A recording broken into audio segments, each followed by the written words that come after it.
ॐ भद्रं कर्णेभिः शृणुयाम देवा भद्रं पश्येमाक्षभिर्यजत्राः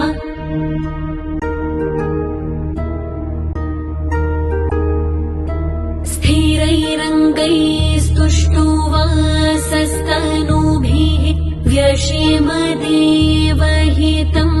यदायुः ॐ स्वस्ति न इन्द्रो वृद्धश्रवाः स्वस्ति न पूषा विश्ववेदाः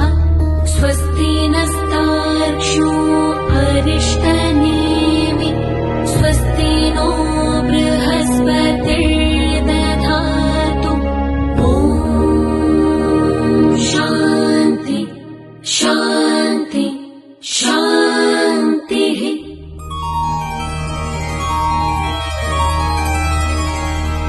ॐ नमस्ते गणपतये त्वमेव प्रत्यक्षं तत्त्वमसि त्वमेव केवलं कर्तासि त्वमेव केवलं भर्तासि त्वमेव केवलं हर्तासि त्वमेव सर्वं खल्विदं ब्रह्मासि त्वं साक्षादात्मासि नित्यं ऋतं वच्मि सत्यं वच्मि अवत्वं माम् अववक्तारम् अवश्रोतारम् अवदातारम् अवधातारम् अवानोचारमवशिष्यम् अवपश्चातात् अवपुरस्तात् अवोत्तरातात् अवदक्षिणातात्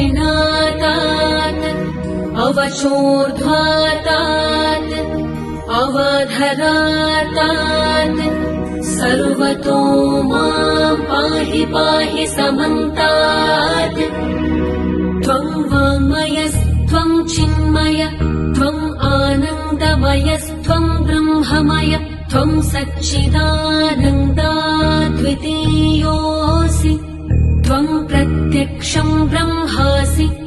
त्वं ज्ञानमयो विज्ञानमयोऽसि सर्वं जगदिदं त्वत्तो जायते सर्वं जगदिदं त्वत्तस्तिष्ठति सर्वं जगदिदं त्वयि लयमेष्यति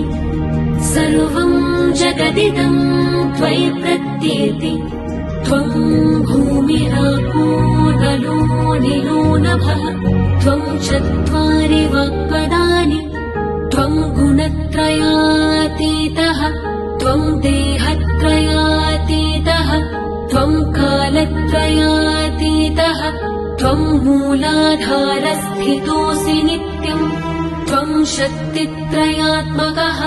त्वां योगिनो ध्यायन्ति नित्यम् त्वं ब्रह्मा त्वं विष्णु त्वं रुद्र त्वं इन्द्र त्वं अग्नि त्वं वायु त्वं सूर्य त्वं चन्द्रमास्त्वं ब्रह्मभूर्भुवस्वरो गणादिं पूर्वमुच्चार्य वर्णादिं तदनन्तरम् अनुस्वार परतरः अर्धे तुलसितम् तारेण रुद्धम् एतत्तव मनुस्वरूपम् गकारः पूर्वरूपम् अकारो मध्यमरूपम् अनुस्वारश्चान्त्यरूपम् बिन्दुरुत्तररूपम् नादः सन्धानम् सहिता सन्धिः सैषा गणेशविद्या गणकर्षिः निःसृद्गायत्री छन्दः गणपतिर्देवता ॐ गं गणपतये नमः। एकदन्ताय विद्महे वक्रतुण्डाय धीमहि तन्नो दन्ति प्रचोदयात्। एकदन्तम् चतुर्हस्तम् पाशमङ्कुशधारिणम् रदम् च वरदम् हस्तै बिभ्राणम् मूषकध्वजम् रक्तम् लम्बोदरम् शूर्पकर्णकम् रक्तवाससम् रक्तगन्धानुलिप्ताङ्गम् रक्तपुष्पैः सुपूजितम् भक्तानुकम्पिनम् देवम् जगत्कारणमच्युतम् आविर्भूतम् च सृष्ट्यादौ प्रकृति पुरुषात् परम् एवम् ध्यायति यो नित्यम् स योगी योगिनाम् वरः। नमो व्रातपतये नमो गणपतये नमः प्रमथपतये